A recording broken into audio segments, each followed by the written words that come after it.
RBI ने अक्टूबर 2025 की मौद्रिक नीति समीक्षा में वित्त वर्ष 2025-26 के लिए जीडीपी वृद्धि दर का अनुमान कितना लगाया था? दोस्तों ये 6.8 का आरबीआई के द्वारा अनुमान लगाया गया है, जो 2025 से 26 के बीच में रहने की उम्मीद है।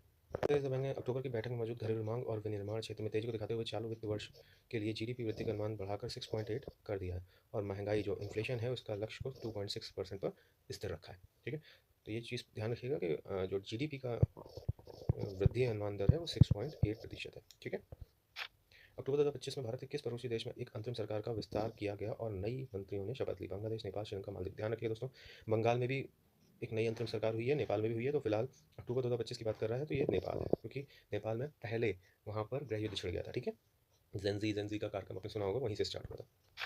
नेपाल के अंतरिम प्रधानमंत्री सुशीला कार्की पूछा जा सकता है। सुशीला कार्की ने अक्टूबर 2025 के अंत में अपने कैबिनेट का विस्तार किया। राष्ट्रपति रामचंद्र पौडेल ने नए मंत्रियों को शपथ दिलाई, जिससे राजनीतिक स्थिरता लाने का प्रयास तेज होगा। आर्थिक स्वतंत्रता सूचकांक 2025 में भारत को वैश्विक स्तर पर कौन सा स्थान प्राप्त हुआ है? तो दोस्तों 128वां स्थान भारत को प्राप्त हुआ है।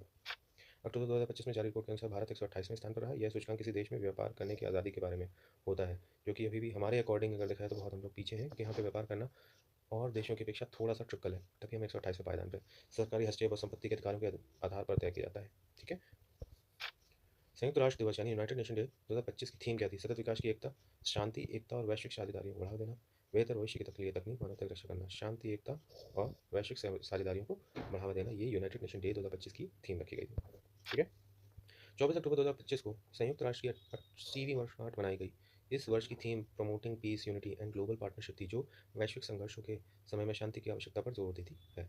ध्यान रखिएगा, promoting peace, unity and global partnerships. ठीक, गूगल ने भारत के किस शहर में अपना नया एआई हब स्थापित करने के लिए 5 अरब निवेश किए हैं? तो दोस्तों ये क्वेश्चन इंपॉर्टेंट है, इनको ध्यान रखिएगा। बेंगलुरु, हैदराबाद, विशाखापट्टनम, पुणे, ये हमारा है विशाखापट्टनम, जहाँ पर गूगल ने भारत के अपना नया एआई हब बनाने के लिए 5 अरब का निवेश किया है। इसके बारे में जानकारी लेते हैं। गूगल की मूल कंपनी है अल्फ़ाबेट। अल्फ़ाबेट ने घोषणा की है कि वह आंध्र प्रदेश के विशाखापट्टनम में एक विशाल एआई हब विकसित करेगी। इसके लिए 5 वर्षों में भारी निवेश किया जाएगा, जो कि 5 अरब का होगा। दिसंबर 2025 में इसरो ने किस स्वदेशी मिसाइल का सफल परीक्षण किया, जो हाइपरसोनिक गति से प्राप्त करने में सक्षम है? तो दोस्तों ये शौर्य सेकंड थी, जिसको इसरो ने स्वदेशी मिसाइल का सफल परीक्षण किया था, जिसे सौर गति कहते हैं। इसके बारे में जानकारी ले लेते हैं।